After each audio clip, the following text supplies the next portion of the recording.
start with. We got some big picture stuff and huge breaking news across the board with the coronavirus, the pandemic, states trying to reopen, governors trying to stop them, the president questioning some of the wisdom from Dr. Fauci, the media melting down. But I've got some political news for you. Here's a headline over at the Daily Caller. Representative Alexandria Ocasio-Cortez is going to become Joe Biden's climate change advisor. So there's that, you know? I mean, we got that going for us. I don't think I've ever seen a crack up or a meltdown or an implosion of a political party like the one we're seeing right now. Between the unmasking of General Flynn and Biden on the list and Obama's chief of staff on the list of people unmasking General Flynn.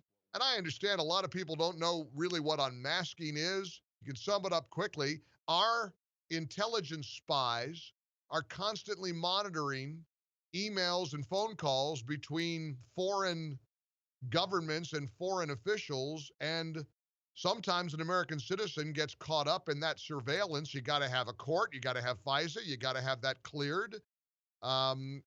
General Flynn was talking to Kislyak, and 39 members of the intelligence community, the political world, the Obama administration wanted to unmask and reveal to the world General Mike Flynn.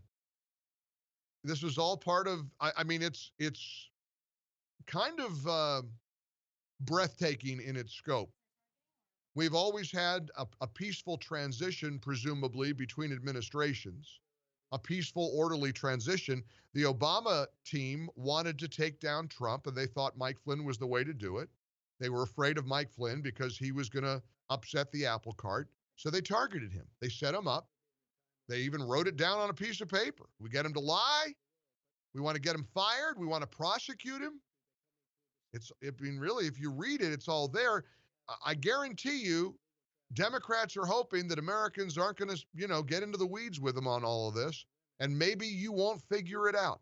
Meanwhile, can I ask you a very basic question? How are coronavirus cases doing nationally? Here we are, it's May the 14th.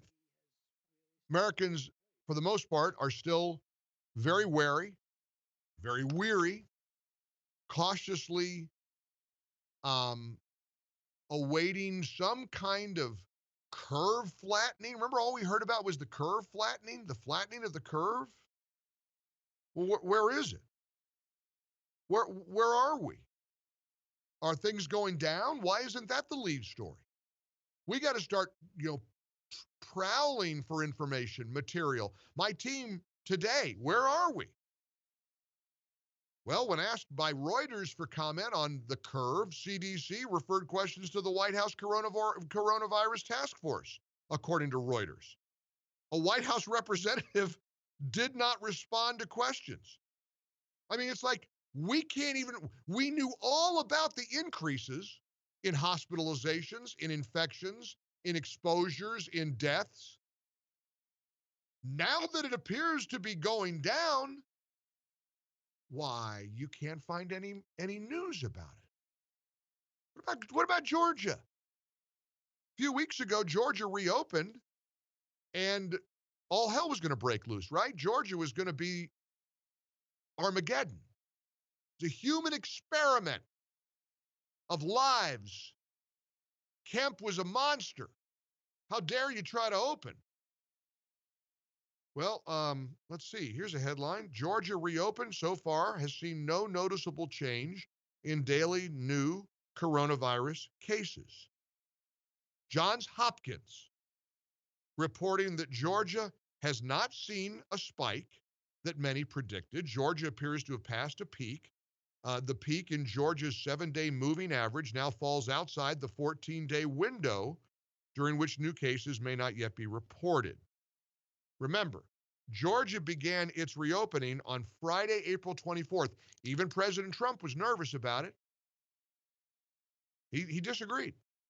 which is his right. We all have a right to disagree. We all have a right to talk. We all have a right to express opinions. We all have a right to express beliefs without being shut down, without drones flying over our head threatening to prosecute us, without the government eavesdropping and wiretapping. How about the New York Times story yesterday?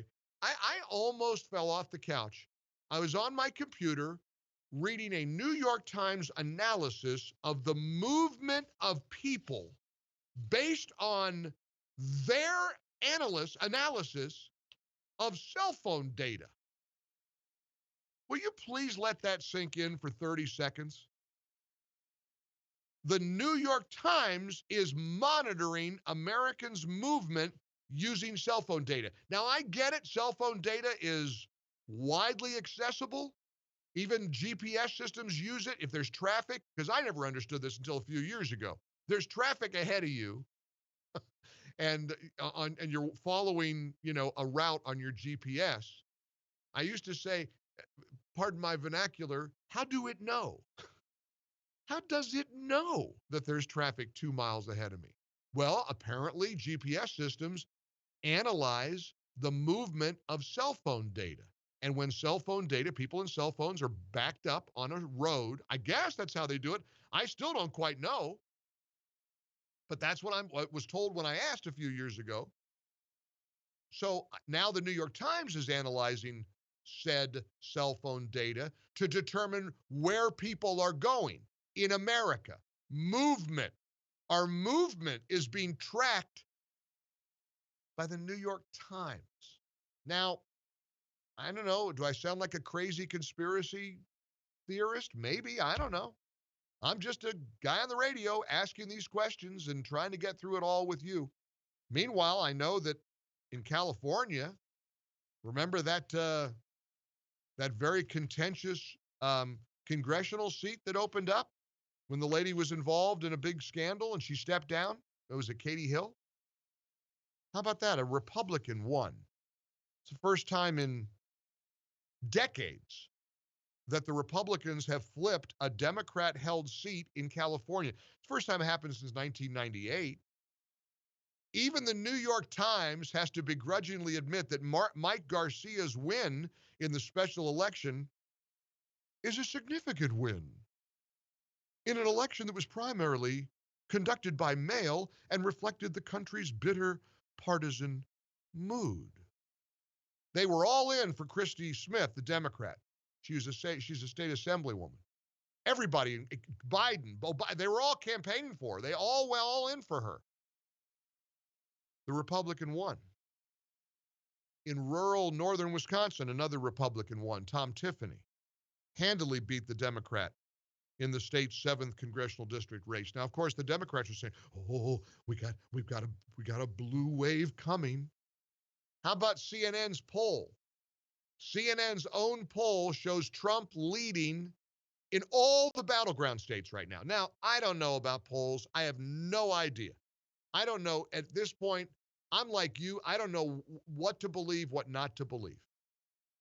But what I do know is we seem to be flattening all kinds of curves, and the media doesn't say a word about it. Media is reporting on this scary new condition for children, which is very scary. Some kids are affected. The media is reporting on soaring grocery prices. That was the lead yesterday on ABC News. You know what that means? You know what soaring means? Did you hear the report? I mean, it's not great. 2.9%. Soaring. Soaring, they said. 2.9% of an increase. All I know is, for all the scares and concerns about the America's food supply chain, I think we're still able to go buy food, even though the country got destroyed by the government's decision to shut her down.